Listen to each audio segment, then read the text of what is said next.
sa usa ka tawo na tungod kaniya gitagaan ako higayon na makaserbisyo sa atong lalawigan sa tulo ka termino o siyang ka tuig.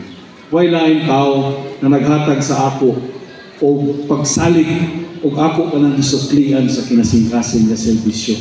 Way lain Congressman Deputy Speaker Bambi Mano kong maayong usap sa atong halandong mayor kaganina dito sa kaila kaya hulag ko ay nagkabata. So ang akong pagkumangkon, ang akong igagaw na si Kagawad Van Barry sa kanyon, Wad, kung sa may inyong kabuhato na muna magkabata ka mo? Kabalo mo ang sa iyang itubag? Pangutan si R.S. Duki. Ko, ha? Ano ka ang mayor? Paglingi ko sa mayor, wala walay rason na mga lalaki na mga kagawad nagkabata, nakipang vice mayor. Kaya ang tao nagidungo sa ako na wala na ako naklaro. Ang iyang ulagway, si Kagawad Mupos diay, nabali na yung ginapay, takin na pirmi, kunya pirmi na magpahumot.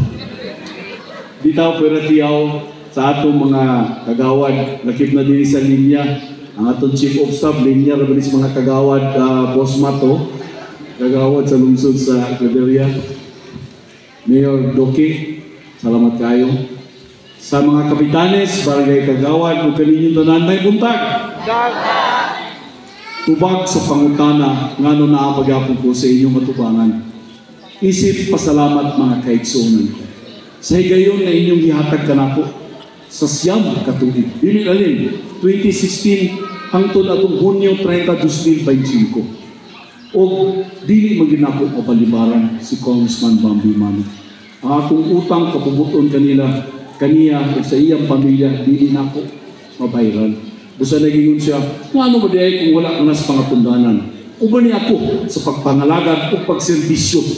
Dili lamang sa Segundo Distrito, kundi sa tibok lalawigan sa Misamis Oriental. Busa, gibuhat ko kani. Una sa tanan, sa pagpangga sa atong lalawigan o pagpangga kaninyong tanan.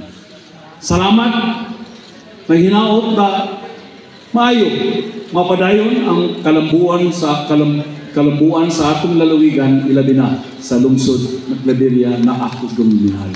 May buntag o daghang salamat.